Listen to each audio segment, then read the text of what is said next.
Good morning. Welcome to Grace Baptist Fellowship. Welcome to our Facebook live stream folks or YouTube people. Let's begin our worship by standing together, if you're able, for hymn number 135, Hosanna.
Let's pray together. Oh God, we have come into your house this morning as your people gathered together to lift our voices in prayer and praise and adoration, to sing glory to the King of Kings, to the Lord of Lords, to the Creator of all that is, to the Savior, and to our Sustainer. Receive our worship this morning through Christ our Lord, in whose name we pray. Amen. You may be seated.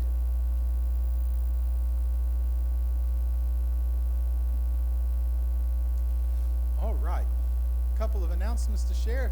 Any first-time visitors, we especially want to welcome you. And I don't know if you've noticed, I don't know, but trying not to call out first-time visitors anymore. So, first-time visitors, stand up, tell us your name, birthday, social security number, mother's maiden name, and stuff like that. No, we're not going to do that. So just want to welcome our first-time visitors, and then hopefully someone will welcome with a cross and thank them for being here. So anyhow, we do want to welcome you. A couple of announcements to share. Choir practice this evening at 5:30. Evening worship at 7. We had scheduled for a business meeting tonight. We're going to push that back a week just because it's cold and icy and snowy, and I was kind of concerned we might not be able to get a quorum. So we're going to push that back for the week. Okay, so that'll be next week. You can see the rest of the activities there in the bulletin. Next Sunday morning is Baptist Men's Day, when the men will be leading the service.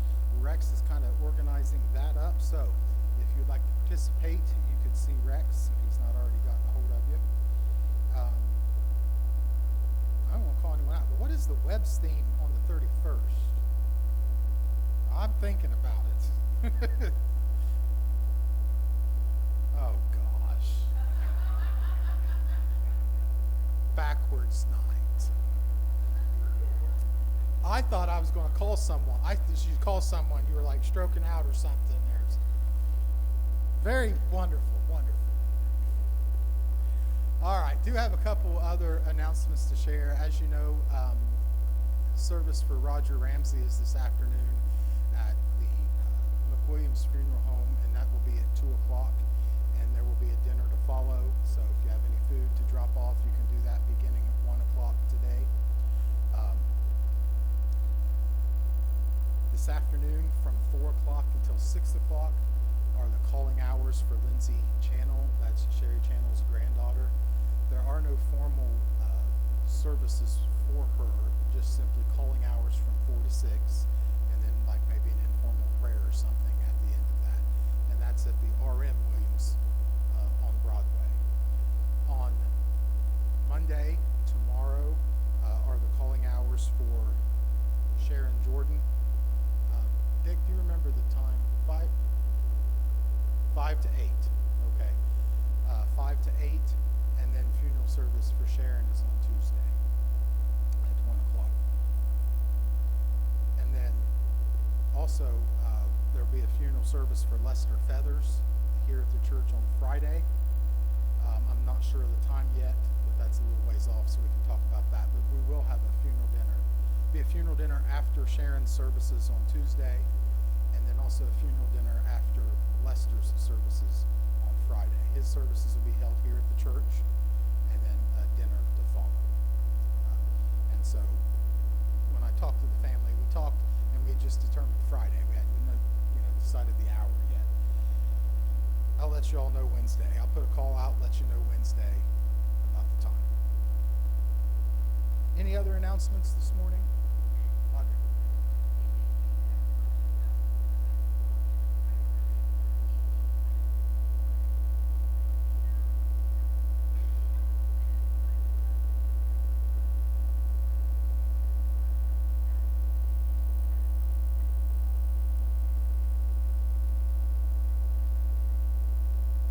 Thanks, Audrey. She wants to say thanks to everyone who made the Lockean such a success. Had 18 kids there here at the church spend the night. And they did some really phenomenal paintings, too. I saw some good paintings. Thought that was interesting. Made me jealous. So they had a lot of fun. So thanks to those volunteers. And then middle school Lock-In will be in February. If you want to volunteer, you could see Audrey about that. All right. Any birthdays last week, this week? Any birthdays? Lynn? Oh, tomorrow. Let's share with Lynn the birthday blessing. Many happy returns on the day of thy birth. May sunshine and gladness be given. And may the dear Father prepare you on earth for a beautiful birthday in heaven. Congratulations. All right, let's go ahead and dismiss the infants, pre-K, and kindergartners for children's worship. And I ask you to stand with me for our offertory hymn number 91, Surely Goodness and Mercy. Let's stand together if you're able.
Does anyone have a praise, testimony, something you're thankful for, or a prayer request this morning?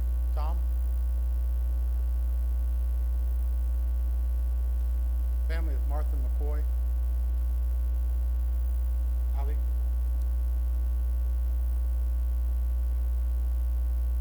Kinsley had surgery of tonsils, and she's feeling pretty rough. Her second one, too. So. Family of Tom McCoy. Okay. Becky? Oh, well, thank you.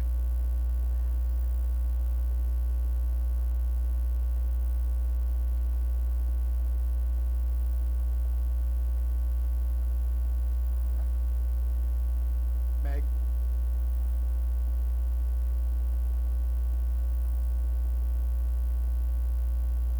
Well, Rex and Chris did all the sidewalks. Ethan and I just did the lot. Brenda?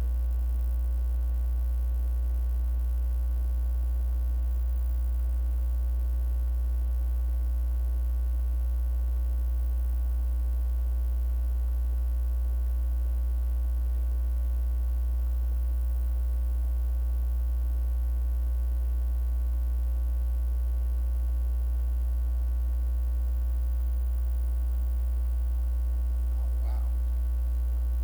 So, congratulations. Any other praises or prayer requests, Pam?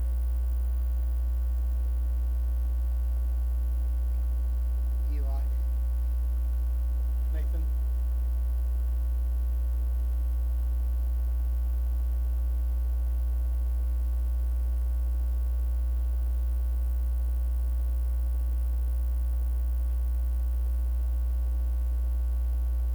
Phyllis, Julie, Kathy?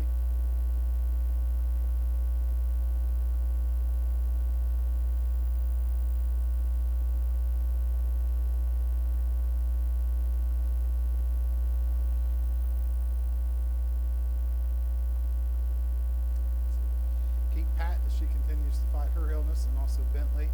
And also, Ruth Linan is kind of in the same boat. She's feeling really crummy and can't get over it. So we want to keep Ruth in our prayers as well. Wilburn?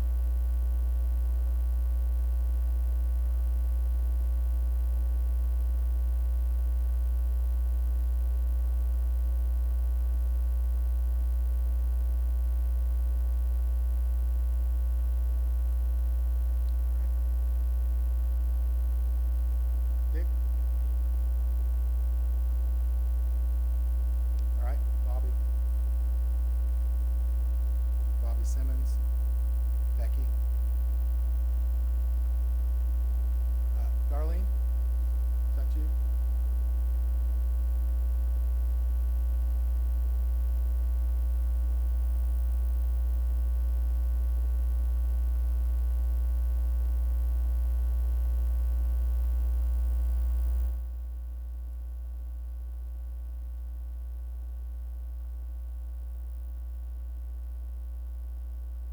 Good to have you back. Any others? Yes.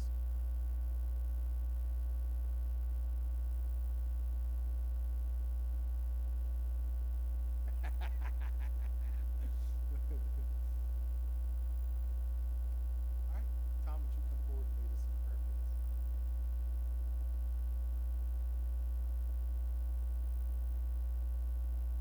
Let's bow our heads. Loving God, Lord, we want to thank you for another beautiful day. It's a little chilly, but that's okay. It's a day that you made.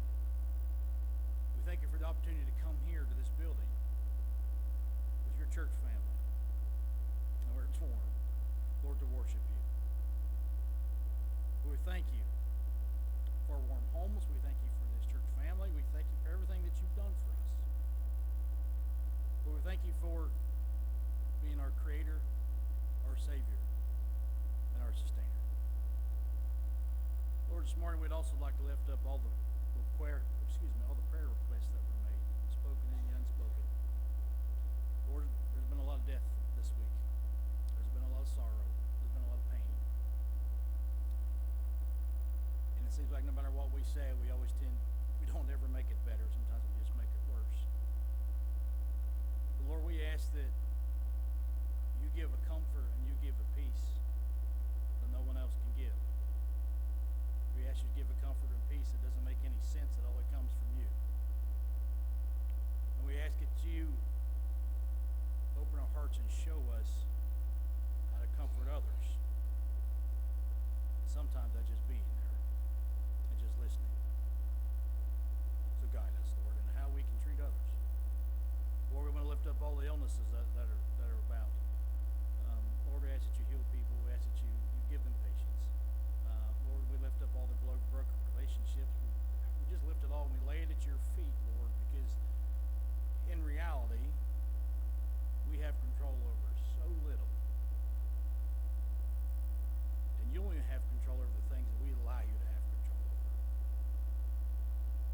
So, Lord, this morning, we ask that you work on us. Show us what we can give over to you. We ask that you dig deep this morning and show us what needs changed. And help us to release our grip on it and give it to you. Lord, we also want to lift up Pastor Tim this morning as he brings our message. And this week as he goes forth and does his job among the community. Because, Lord, we know that wears on a person after a while. Sometimes I don't know how he does it. And it has to be through you. So we ask that you give him strength, you give him patience, you give him wisdom. Lord, we ask that you be with us this week as we go forward, and everything we do would bring honor and glory to you. In Jesus' name we pray. Amen. Let's continue our worship with hymn number 5, How Great Is Our God.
scripture reading this morning comes from Mark,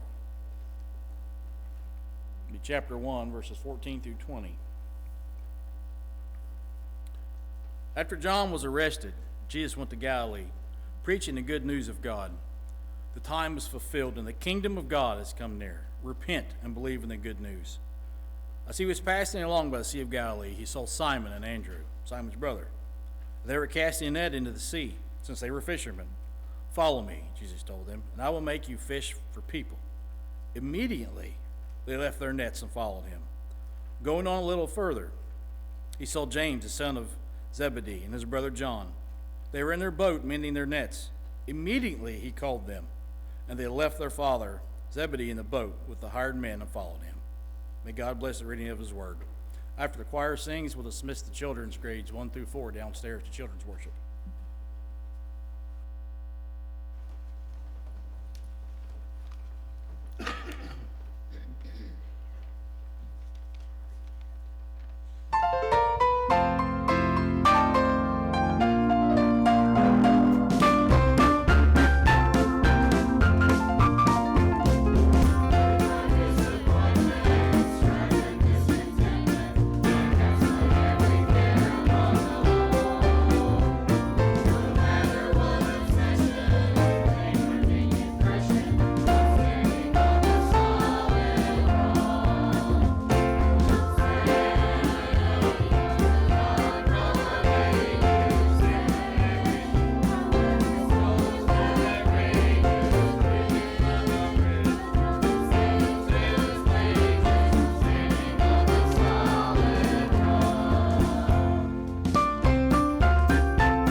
Good job, choir. I chuckled when you guys were leaving because Kelly went, and then I think they should come out with like a choir songbook that is divided more appropriately. Like they should have songs for when it's really cold outside, you can't catch your breath.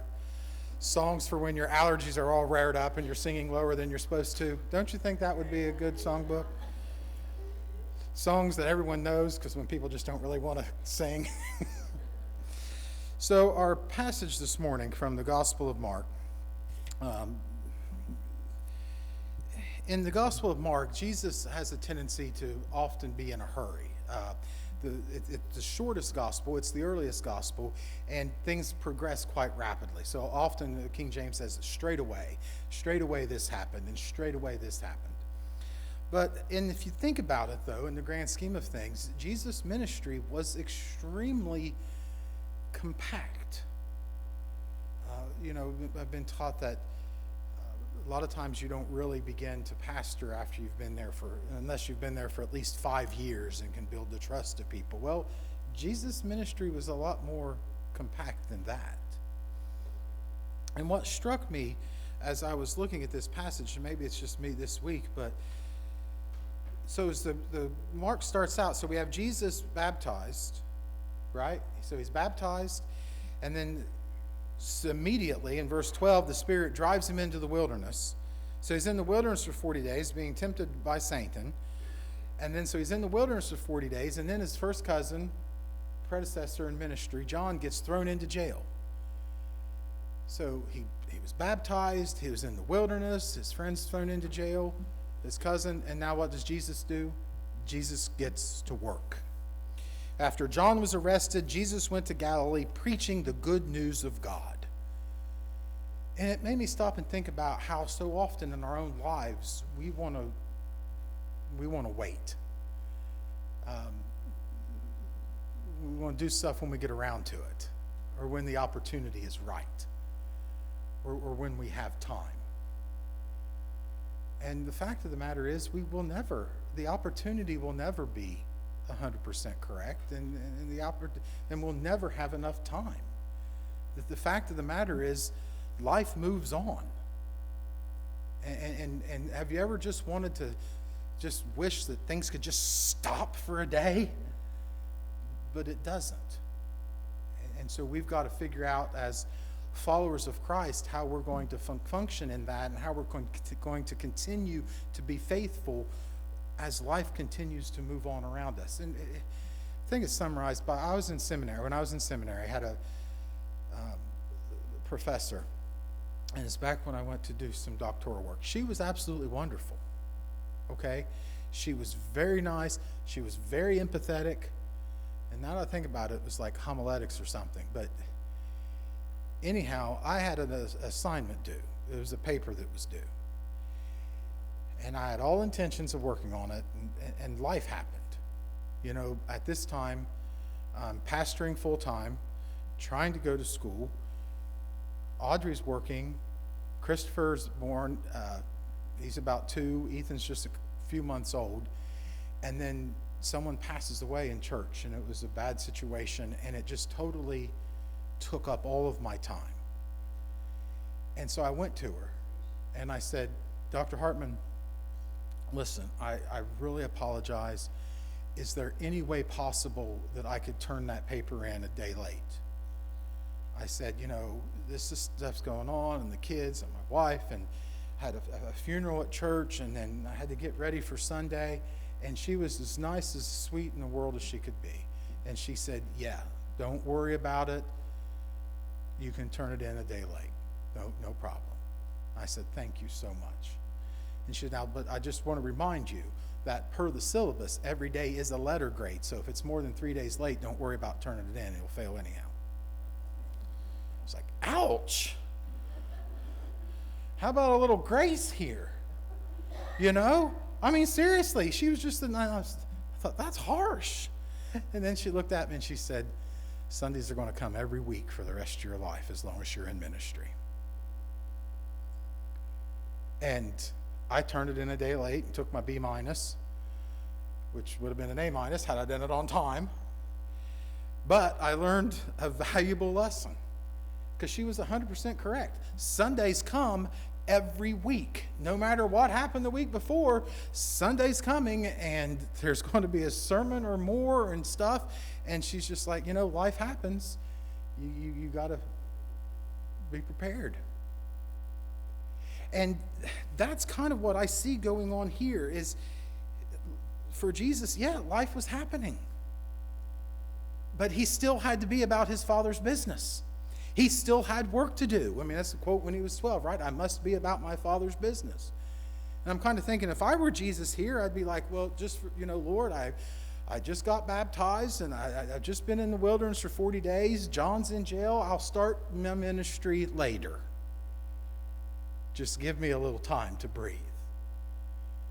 But that's not what Jesus did. After John was arrested, Jesus went to Galilee preaching the good news of God.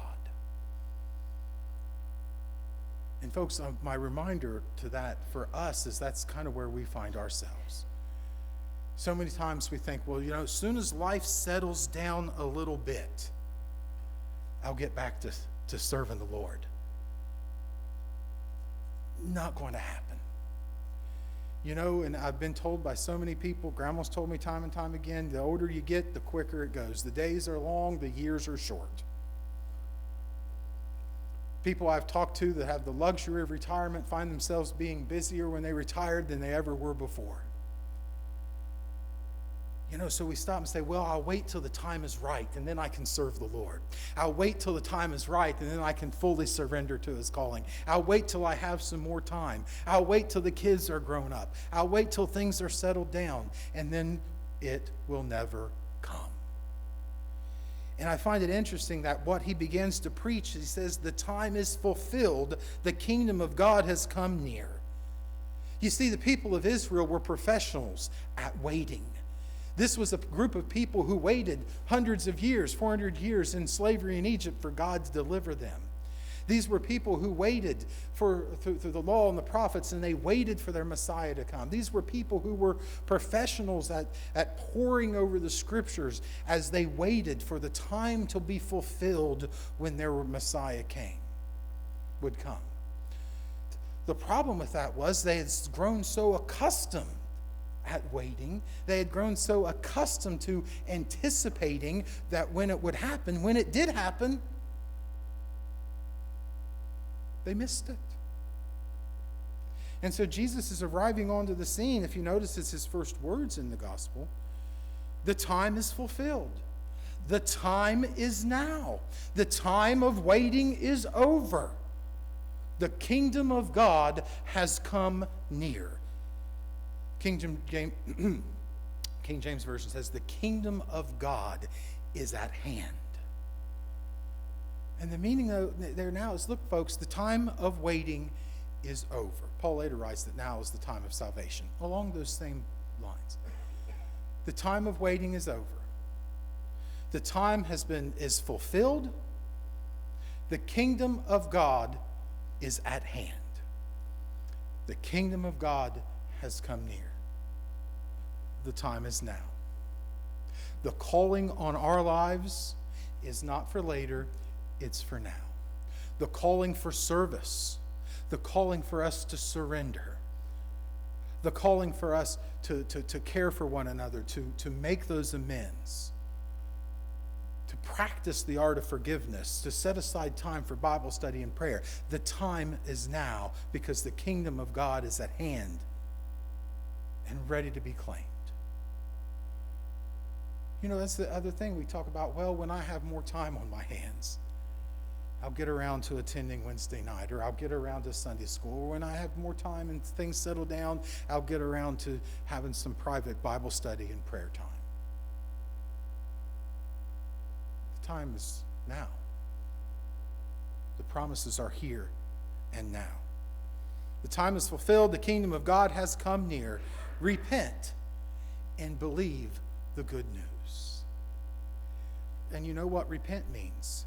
A lot of times we put moral implications on that term to repent. literally speaking, as we look throughout the Old Testament in particular, one of the Hebrew words that to mean repent is shuv. It doesn't have any moral implications. It has no about doing right or wrong. It just simply means to turn the opposite direction, turn from what you're doing, and do this. We were looking in Exodus where God repented. In the book of Jonah, God repents. And I think on Wednesday nights it was the book of Ecclesiastes where God repents. What does that mean? God changed God's mind. God was going to do something and did something else. And so, yeah, there is the implication of that is that we are to turn from our sinful ways and follow the Lord. But there's also the fact that we should just turn from whatever it is that we're doing and surrender to his call. Turn and believe the good news. As he was passing along by the Sea of Galilee, he saw Simon and Andrew, Simon's brother. They were casting a net into the sea, since they were fishermen. Follow me, Jesus told them, and I will make you fish for people. Immediately they left their nets and followed him. This is a perfect example of what we're talking about. So you got Simon and Andrew. And a lot of times we talk about,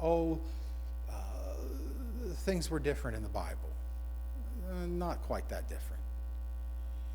And I've heard people mention in Bible study, I wish that God would talk to me like he did to the people in the Bible.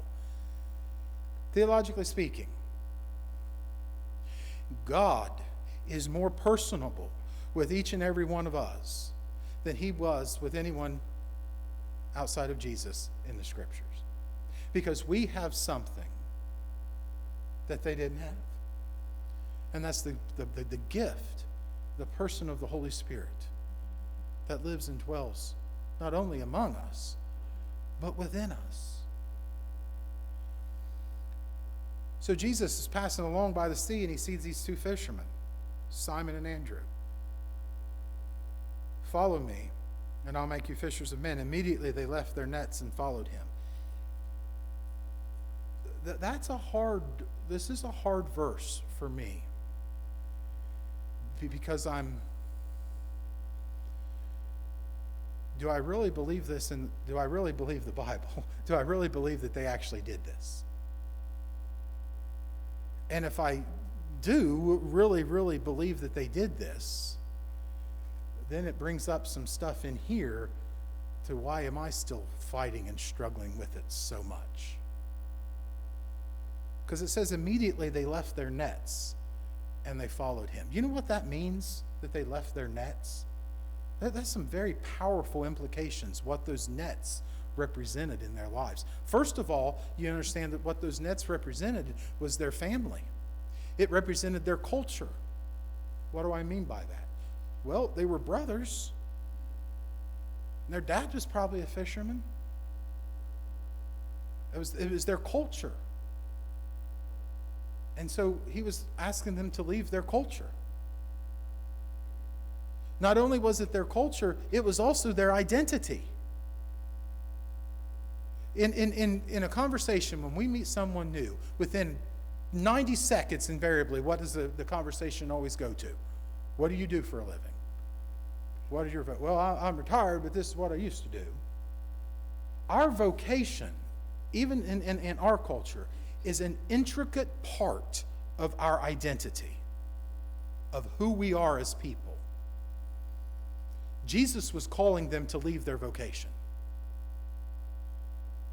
And in so doing, changing a part of who they were.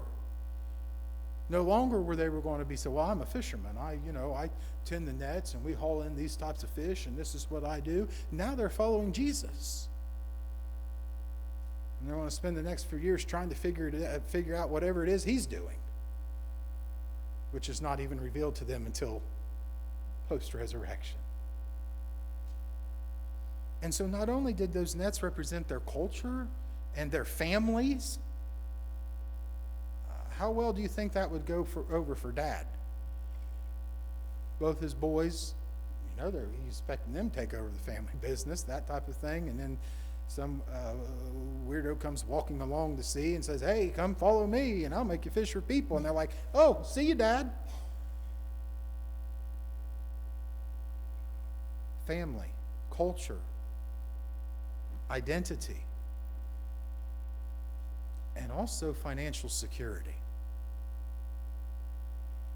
Because not only was that their vocation, yes, but that's how they made the money, wasn't it? So for them to leave those nets behind was like for a mechanic to leave all of his tools behind. It was like for a coal miner or something to leave all their equipment behind. That was their, for the lack of a better phrase, their safety net. How they were going to make money. And the reason that this bothers me so much is that this is not a unique situation. This is not a one-time event. Not only is this what Jesus requires of his disciples, but it's also what Jesus consistently requires of his followers and those who would come after him. Because he says all throughout the Gospels, he gives a parable. He says, well, remember about that man got invited to the party or whatever, and got in party and said, no, I got to go take care of business at home first. He infers that he's left behind.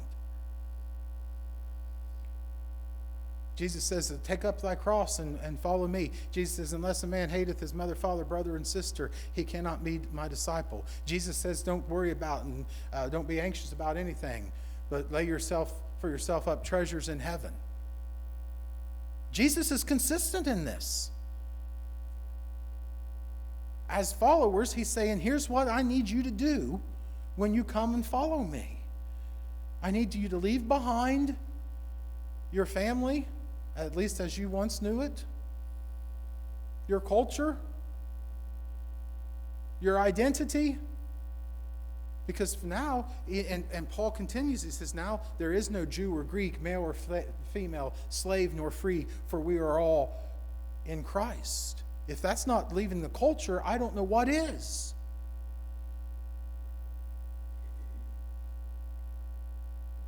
And so he does. He calls us to leave behind these things. And I know I'm venturing off from the scripture a little bit, but I can't have to wonder, what would it have been like if... So Jesus, follow me, Jesus told them, and I will make you fish for people. And so Simon and Andrew are like, dude, yes, we will love to follow you. Just come back in about a year when we got things situated, when we got a little nest egg built up, when Dad's not going to be so ticked off at us, and we got this stuff worked out, and then I'll follow you, Jesus. Do you think the offer would have still been there? Or if they would have been like, okay, just give us 18 months, give us a couple years. The invitation was, come and follow me. Begin here and begin now. Leave that behind.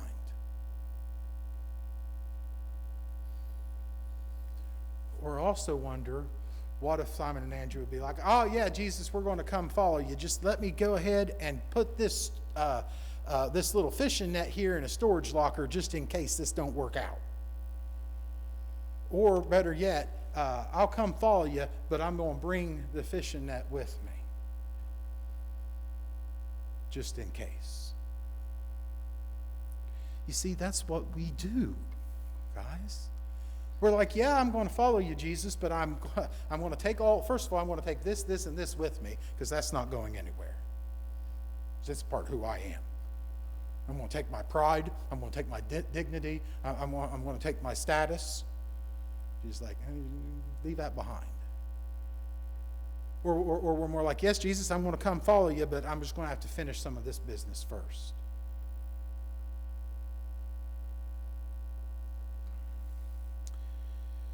But immediately they left their nets and followed him. Going on a little farther, he saw James, the son of Zebedee, and his brother John. They were in their boat, mending their nets. Immediately he called them, and they left their father Zebedee in the boat with the hired men and followed him. Ouch. Particularly if you're Zebedee. Because what were these boys to Zebedee? Not understand, yeah, they were his sons. I'm sure he loved them, you know, blah, blah, blah, blah. But we don't read about any Social Security plan in the New Testament. We don't read about any pension plan or any retirement. Understanding how Zebedee and his wife were going to be able to live in their old age was how? As long as their children provided for them. That's why all throughout the Old Testament and the New is like, that's why infertility is such a huge issue. It's theologically, because that's how they understood their idea of eternity and living through their children, but also pragmatically, that's how they were going to be able to live and be cared for. It's not only about passing on the family legacy, it's about having a little someone to care for me and look after me. And we also know James and John would have been pivotal in that. They were in their boat mending their nets. It says immediately they called them. They left their father Zebedee in the boat with the hired men and followed him. Well, Zebedee didn't want for money. He had hired men. Not necessarily. Because I'm sure James and John were pretty high up on the old totem pole.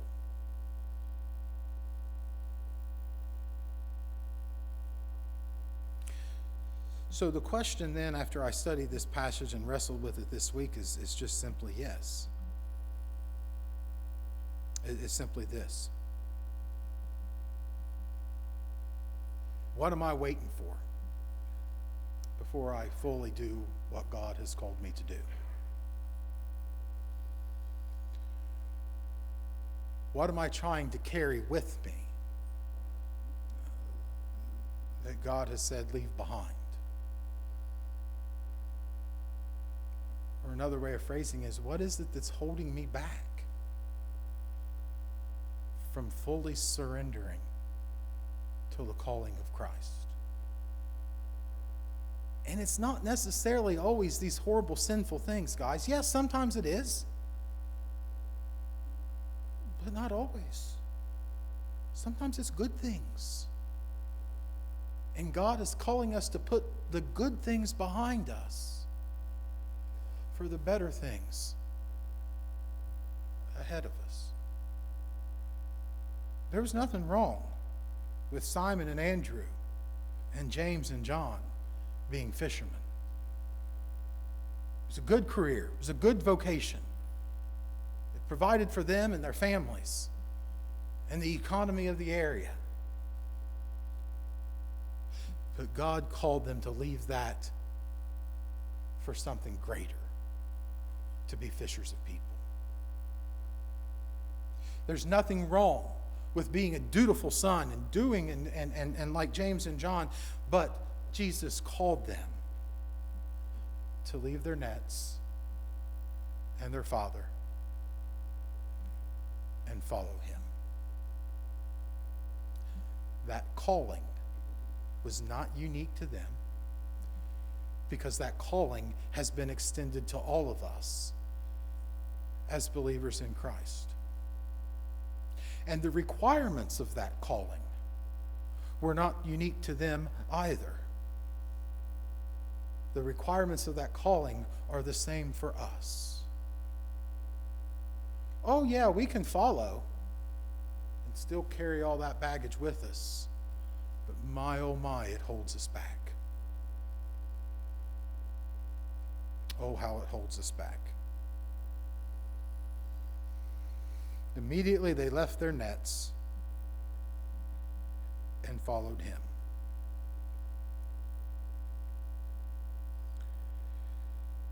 The nets of culture. Culture is a good thing. Culture is it's essential for us to live together as a society, to have a shared culture. But is our calling greater than that culture? Our families are important. But are we making sure that Christ takes priority? Vocation is essential. Personally, I think more people need more of it. But are we willing to leave that? Are we willing to step out on a limb away from our financial security as well? Our hymn of response here in a minute is I Surrender All. I've always had an issue with that hymn. I'd kind of like to maybe rewrite the last word a little bit. Maybe you could sing it in your mind, however is appropriate. I surrender some. I surrender a lot. I surrender enough for now. Or I surrender all. I'm not at the all stage yet.